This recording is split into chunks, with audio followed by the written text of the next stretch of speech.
Well, we are moving through these hot days and nights of August, traveling through it with Gary Zukav's book, The Seat of the Soul. And today's topic, even though I didn't quite get it fixed on the program, is creation.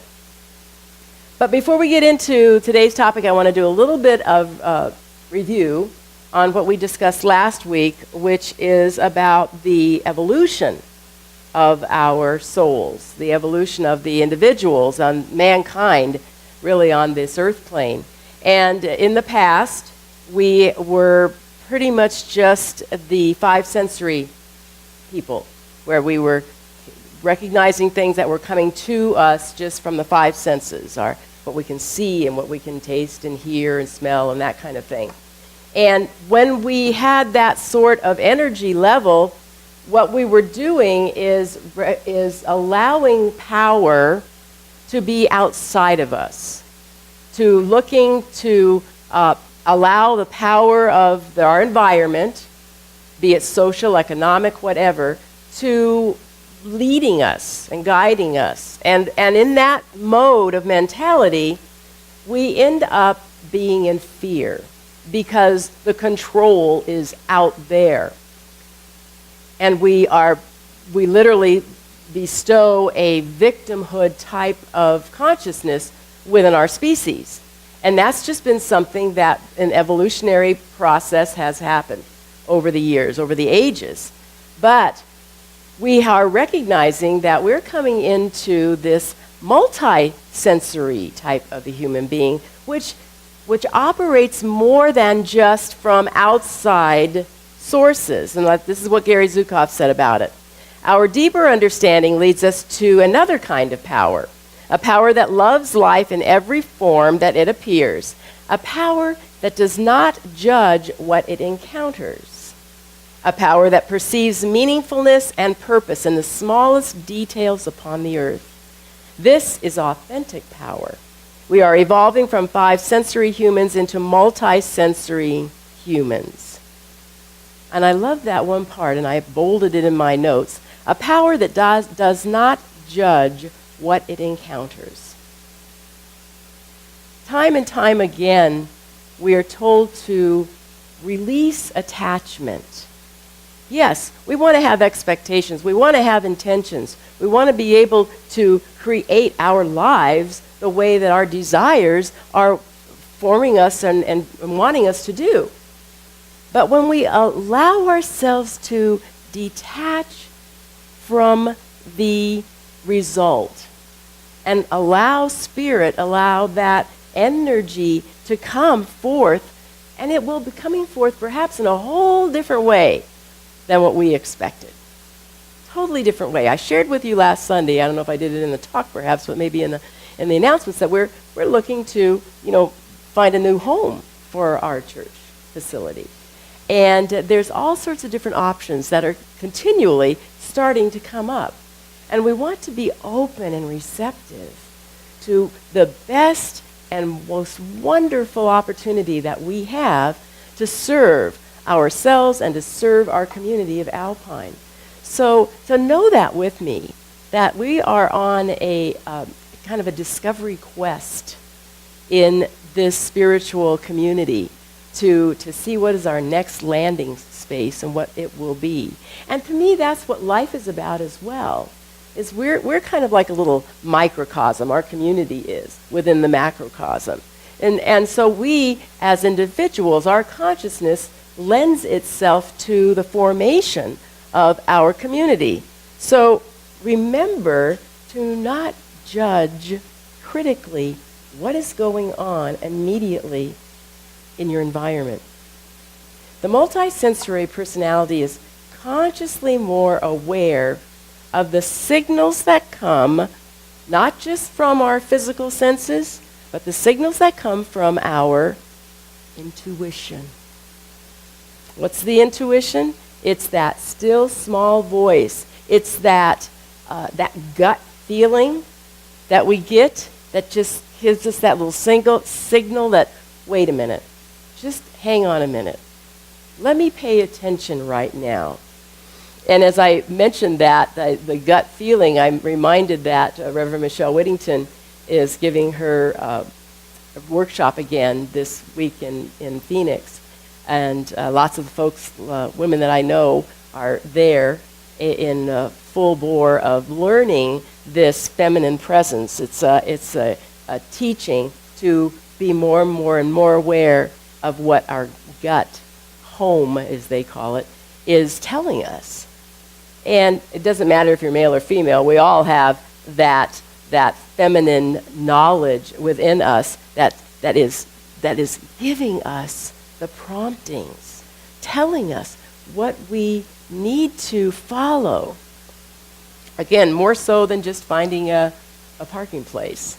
It tells us lots more things that are happening in our lives than that. So this morning, I want to get into this idea of creation. This is the topic this morning, is creation. And that we all know, I'm trusting we all know and agree, that there is this one power, this one presence, expresses itself as many, as multiplicity, and it is not separate from anything. It is in and of and through everything, including us. And we as individuals, unique individuals of the one, get to co-create with this divine presence. Because we, as I had said in my thought for the week, we are the microcosm within the macrocosm. We are forming our lives just like the higher power has formed everything, with an intention, with an energy. And from those thoughts that we have come our feelings. The feelings are the things that emote, move us into doing something about those thoughts that we're thinking. And it's so interesting, as I'm reading Zukov and the things that he talks about, it reminds me so much of the Abraham teachings. It's the same thing, to be aware of what it is you're feeling. Because what you're feeling is what is moving you, what's motivating you. And I thought it was interesting that he wrote his book in 86, I think it was. And in 1989, the Abraham, the Hicks, Jerry and Esther Hicks, started their quest on doing all of their workshops. So it was right in the same arena, in the same area, that Zukov, wrote his work. And it's just as relative today as it was then, probably even more so. So I want to share with you how a quote from Thich Nhat Hanh reminds us to stop. And when our emotions come up, to pay attention to them. He says, there are many ways to calm a negative energy without suppressing it or fighting it. You recognize it, and you invite something nicer to come up and replace it.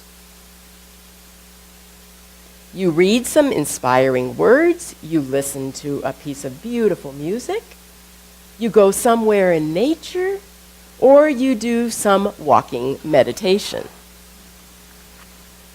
So we have all sorts of options, all sorts of different ways that we can recognize our feelings and not suppress them, but to go with the flow on them. In the book, Zukov talks about an example of a wife coming up to her husband and saying, oh, I've got this business meeting, I'm going to have to do that instead of being with you, on X date or something.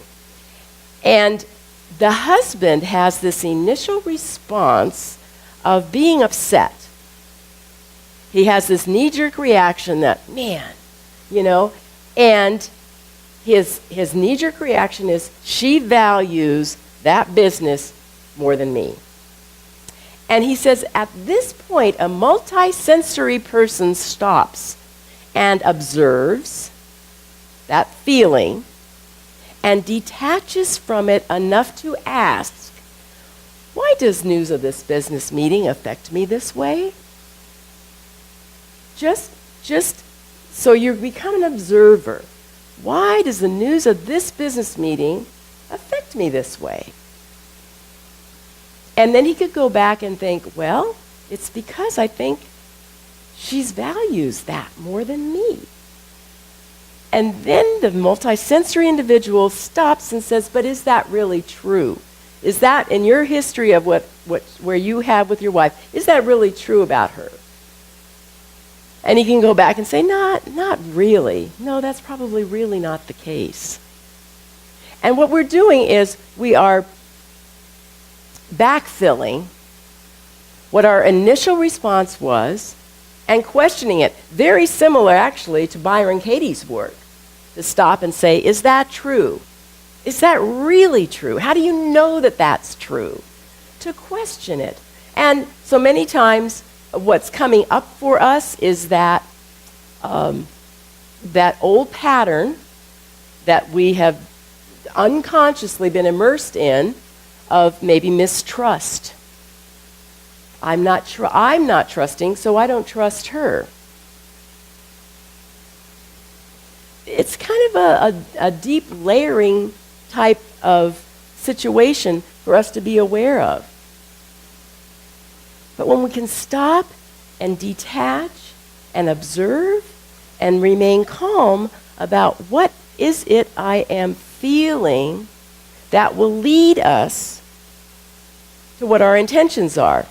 So the first step is recognize how we're feeling.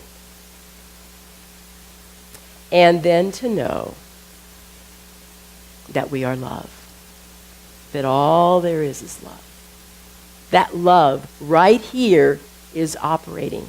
No matter what this situation looks like from my standpoint, from my individual standpoint right now, I know that love is operating here. Dry mouth this morning.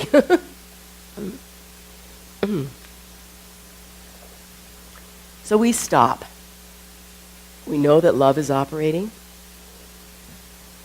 And we allow that to be this individual first response to be released. Like Thich Nhat Hanh says, we can go with whatever flow, listen to a piece of music, do something else, walk. And then the third and fourth step is to honor our guidance, to go within and ask our intuition, what is coming up here for me to learn, for me to grow through, for me to be evolving through this, and to trust the answers that come. As I was going through my book, I was leafing through it, and I noticed that on page 94, I have lots of things underlined in here, but on page 94 is the first time that I actually have things highlighted and underlined. And I thought, boy, this stuff must have been really important. And I got a bookmark in it, a little dog-eared bookmark. I thought, well, what's on this page? I think I better share this stuff. It says, you are a system of light, as are all beings. The frequency of your light depends upon your consciousness. Emotions are currents of energy with different frequencies. When you choose to replace a lower frequency current of energy, such as anger, with a higher frequency current, such as forgiveness, you raise the frequency of your light. When you choose to allow higher frequency currents of energy to run through your system, you experience more energy. How true is that? Different thoughts create different emotions. Lower frequency systems pull energy from higher frequency systems. If you are unaware of your emotions and your thoughts, your frequency will be lowered by a system of lower frequencies than your own. By choosing your thoughts and by selecting which emotional currents you release and which you will reinforce, you determine the quality of your light, also known as your consciousness. That's what we're talking about here, fellows, gals, guys, girls. We're talking about this consciousness that we are. And letting it rise letting it get lighter, letting it get freer. So releasing us from all of the heaviness. We talked so much about it. We're still doing it in our prosperity class. My goodness, I opened up a drawer this morning, my t-shirt drawer. I didn't get to that bureau yet, to clean that one out yet. And to cleaning out, things that we just hang on to. But, it's interesting because I look at this t-shirt going, oh, yes, I remember, I got this, whatever. And to know that, when was the last time I wore that t-shirt? I think I can let it go. So life is a continual process of letting go of that stuff because it is open more and more and more to what is now available to us. The truth of the matter is that we carve out our lives based on the quality of the light that we allow to move through us. It's got to move. It's got to move through us. We want to be available for more light to shine in and through us. Because we're important right now on this earth plane. We as multisensory individuals are here to do this work of spirit. To release this energy of love into our community, into the planet. We have good work to do. And we have to keep ourselves clean to do it. It takes an intention. It starts with, what is it that I want to begin with? Are we creating unconsciously? Sometimes we are. And when we look around and we don't see what we like to see, or we're seeing stuff, it's just an indication. I don't know why when I was bringing all this up to me, I'm thinking, oh yeah, that Willie Nelson song. When we are creating unconsciously, it reminds me of this song. The postman delivers a past due bill notice. The alarm clock rings 2 hours late. The garbage man left all the trash on the sidewalk, and the hinges fell off of the gate. And this morning at breakfast, I spilled all the coffee, and I opened the door on my knee. The last thing I needed, the first thing this morning, was to have you walk out on me.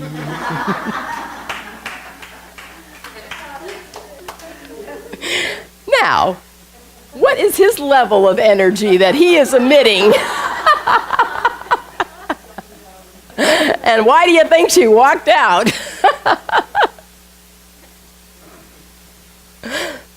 I wanted to share with you some other excerpts from the book. It says, when you choose to respond to life's difficulties with compassion and love, instead of fear and doubt, you create a heaven on earth. Your intention and attention shape your experiences. As you draw to yourself the highest frequency currents of each situation, you radiate that frequency of consciousness and change the situation. You become more and more and more consciously a being of light. What you intend is what you become. The dynamic of the soul and personality is the same dynamic as energy converted into matter. Your personality is the energy of your soul converted to matter. If it is unaware, it is a splinteredness that is transmitted. If it is aware, it begins to become whole. Our 21-day meditation experience with Oprah and Deepak is coming to a close rapidly. And I thoroughly enjoy these sessions. And I literally, take some notes as these highlighted things come up. And I wanted to share with you some of my notes that I had taken from day 16. Trusting nature's course. Everyone's spiritual path is perfect. As my consciousness grows, obstacles disappear. Constricted awareness is tied to the ego. Allow others to be themselves and not impose my demands or wishes on them. It's okay, you can breathe. Day 17. Being careful signals the universe you trust it to bring you carefree, not careful. Being carefree signals the universe you trust it to bring you what you want. The more detached you are to the results, the better and easier it comes. The ego cannot reach the state of pure playfulness. Have curiosity and wonder and watch creation unfold before your eyes. Day 18. Whatever is given freely is given under the state of grace. Who you are is the greatest gift you can give to others. And Oprah's quote on day 19, nothing in your life is happening out of order. Nothing in your life is happening out of order. It is all in order, and we are all responsible individuals for what is showing up in our lives. We have to claim it. We have to accept it. And if it's something like, the trash is spilled and I hit the door on my knee and all this other business, we have the opportunity to look at that, to accept it, and to move from there. We are pure beings of light. We are pure beings of love. We are coming from and as this source energy. And we can accept that and let go of all that restricted ego stuff, Know our wholeness, know our completeness, and know that for the other person. That it doesn't look like my rightness and wholeness doesn't look like that in them. Theirs is looking right for them. That's the way it is. I wanted to close with a quote that I found. Actually, I'd had it for quite a while, but it is Deepak Chopra. You must learn to get in touch with the innermost essence of your being. This true essence is beyond the ego. It is fearless. It is free. It is immune to criticism. It does not fear any challenge.